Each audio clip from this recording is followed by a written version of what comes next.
O W15 nas últimas etapas é o carro que mais evoluiu de todas as três principais equipes, isso fora a Red Bull. O carro da Mercedes vem sofrendo com muitas atualizações desde o Grande Prêmio de Miami, basicamente de lá para cá. Toda etapa Mercedes traz uma peça nova para a pista. O time de Brackley vem sendo agressivo em seu desenvolvimento, de tal forma que o carro está evoluindo rapidamente de forma que estamos vendo eles andarem um décimo para frente em cada corrida.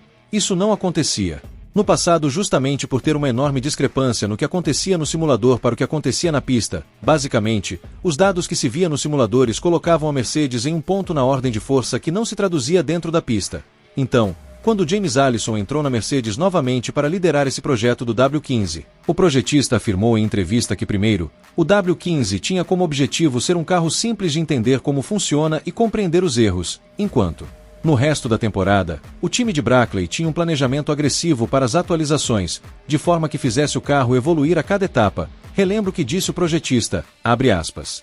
Um grande foco tem sido melhorar o imprevisível eixo traseiro do carro anterior, que os pilotos muitas vezes reclamavam, disse ele.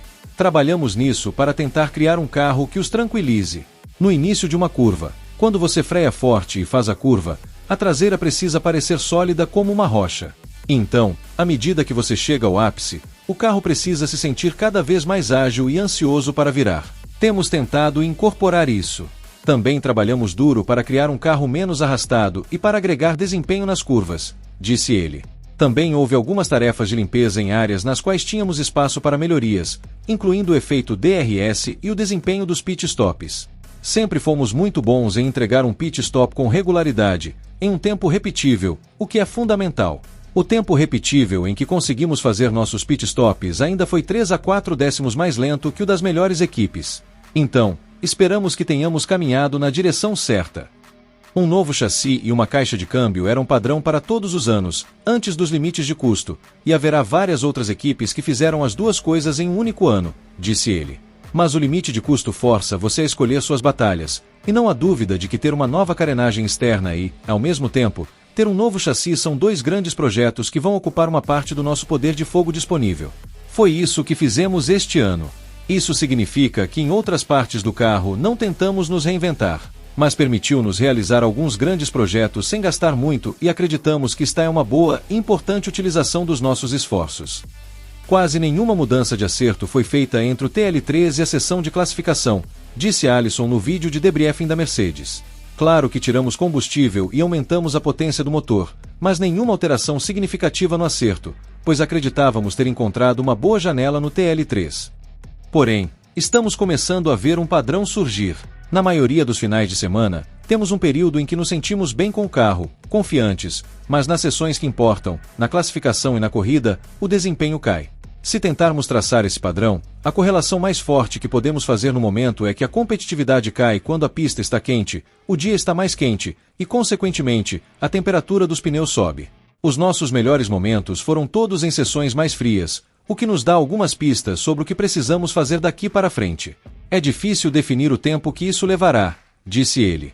Se você sabe o que precisa ser feito, se identificou corretamente a causa da oscilação de rendimento, então é possível trabalhar durante o fim de semana em um programa dedicado a tentar mover a temperatura e o equilíbrio de temperatura entre a dianteira e a traseira a seu favor, usando todas as ferramentas convencionais de acerto do carro. Esse trabalho pode ser feito na fábrica, em simuladores e assim por diante. Mas se depois de esgotarmos as possibilidades de acerto, concluirmos que precisamos ir além, a situação fica mais complicada.